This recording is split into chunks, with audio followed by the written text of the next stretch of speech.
Okay, so this is kind of a special case here. It's more of a dated procedure, from the past, not used too much, now. But there is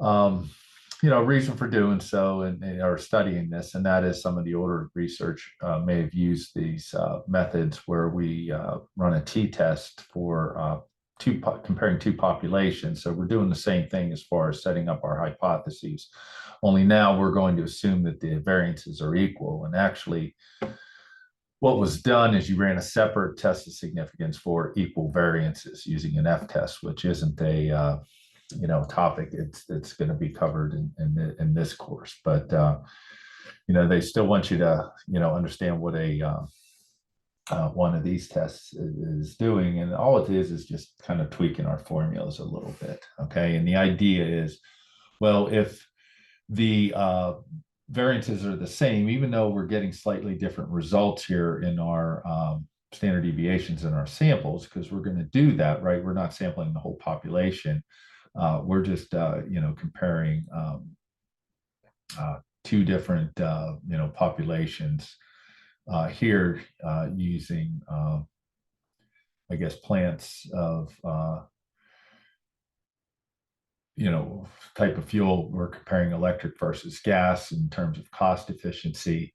And so, if we're looking at this as, all plants, the population using, electricity, and then the other one using gas, since we're only sampling 15 out of and 11 out of each of those populations, we're going to get, slightly different results here because we're not sampling the whole population.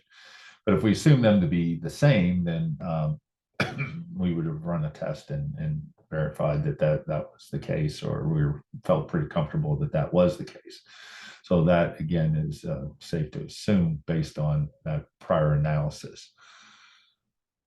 All right, so what do we have to do? Well, we have to just go through, first of all, is the idea is basically what we're going to do is get a better estimate. We kind of do this when we do the z-test for proportions, is we're going to pull our results together. And just to show you, what's going on here, all we're going to do is tweak our t statistic a little bit. I'll jump in here and let me see if I can find it here. Yeah, right here. Okay, so you remember that, our t statistic was this divided by this, okay? If you remember from the previous videos. And again, you don't probably remember that just because you're using the spreadsheet to do all these calculations. But, I would take this divided by this to get my test statistic, okay? Well, now what we're going to do, since these are equivalent, we're going to pull those together and make like a super big, what do I want to say? Super big, sample of, one standard deviation considering both of these. And it's going to just be a better estimate for this, the variances. So if you look at this mathematically, if I would distribute this back through, I would get an s squared on top of each of these numerators, right?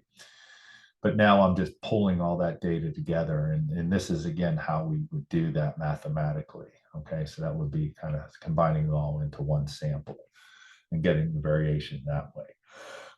Now, again, you don't have to do that, because if you click the tab here, not for two sample testing, but for pulled t-test, okay, that's going to do the trick for you here.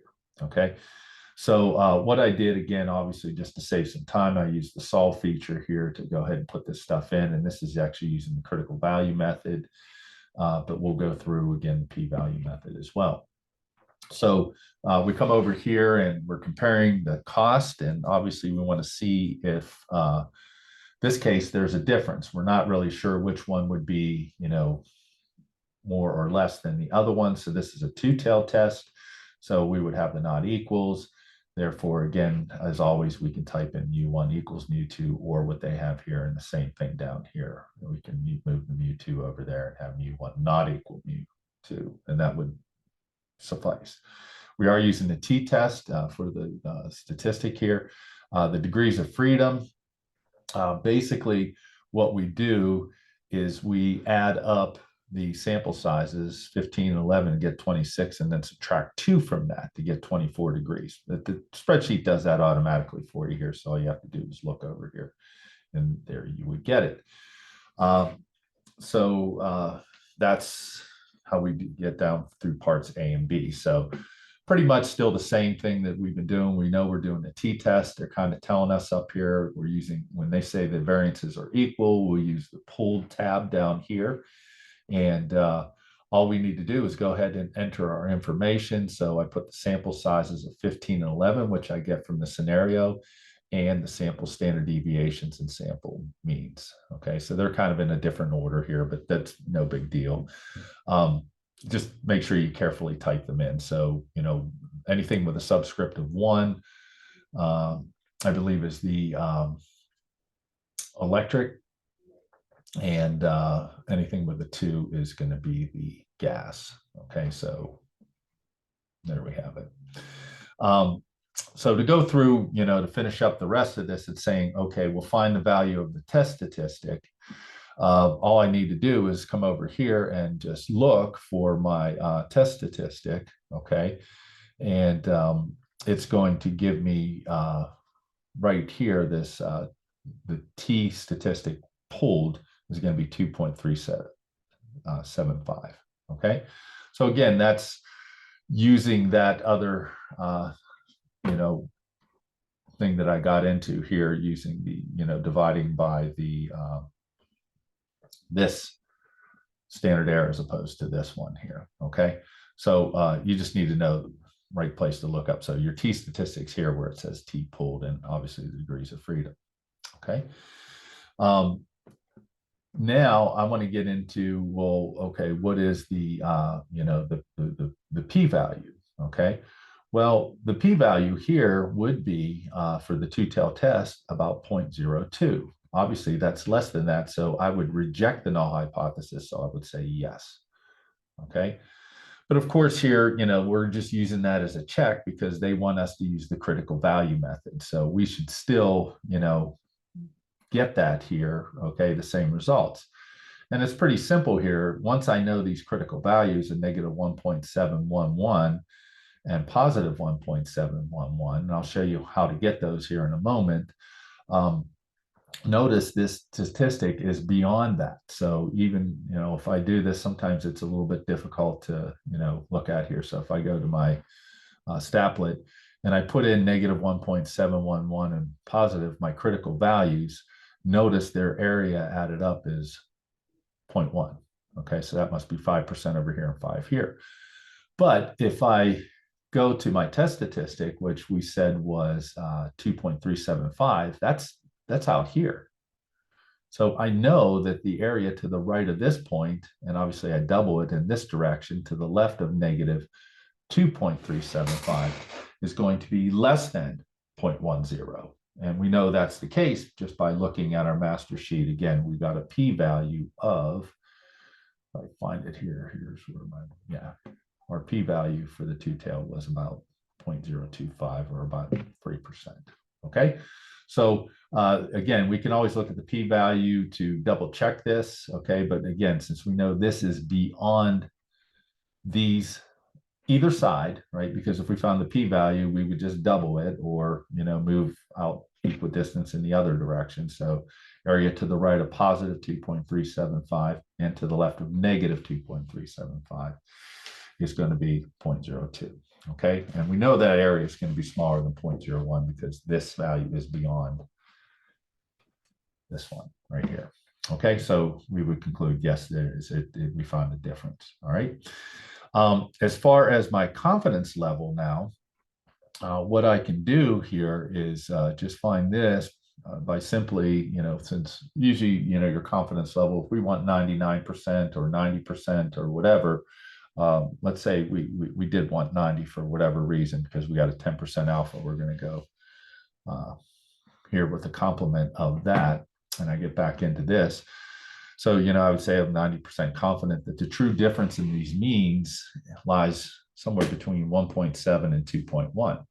So in other words, we're saying that The first one is going to be anywhere from, since it's a positive value, 1.7 to 2.1 higher, or we'd say about $1.71 to $2.13% higher than the other one. So here we're saying that, the gas or the electric is going to be, I guess, not as cost efficient, right? Because it's, or are we measuring? Yeah, we're measuring cost per unit of energy. So we are measuring the amount of energy or the cost, okay? So obviously right here, the electric is not going to be as efficient because it's going to cost more, anywhere from $1.71 to $2.13 more, okay? Oh, excuse me, not, I'm sorry, $2.13% or $2.13 to $13.10. Sorry, I was looking at the T star here. So there's my lower limit, my upper limit. Okay. Um, you know, that would kind of say that, there is a difference here. And, again, which one's higher? Well, again, the gas, okay, or I'm sorry, the electric. All right. So I'm trying to, save a little bit of time here. So if this were a confidence interval problem, again, we would just look here. I just wanted to use this scenario if they're asking us to do the confidence interval, and all we do is just do the lower and upper limit and just make sure we put in the right confidence level. The only reason I changed from 99 to 90 is just because, a lot of times if we use it, this is my level saying, okay, there is a difference. Now, if so, what is the difference? Well, usually we choose the complement here. Now, if I did want, the 99 confidence level, then here that's going to kind of take that interval and kind of stretch it out a little bit more. And notice again, that would be complementary with a 0.01% p-value, which, would, again, we wouldn't reject at 0.01, right? Okay. And that wouldn't conflict with this because now we're saying that the electric is going to be anywhere from $1.35 less than to $17 or $16.60 higher. Okay. So, again, a lot of those arbitrary decisions about significance levels and confidence levels of estimation, again, are going to depend on the outcomes and the,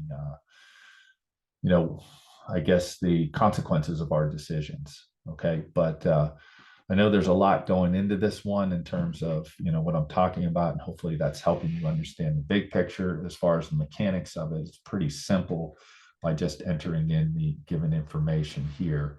And, as always, typing it in the appropriate spots in ALEKS. So, all right, so there's your pooled examples. And so we'll go ahead and wrap this video up.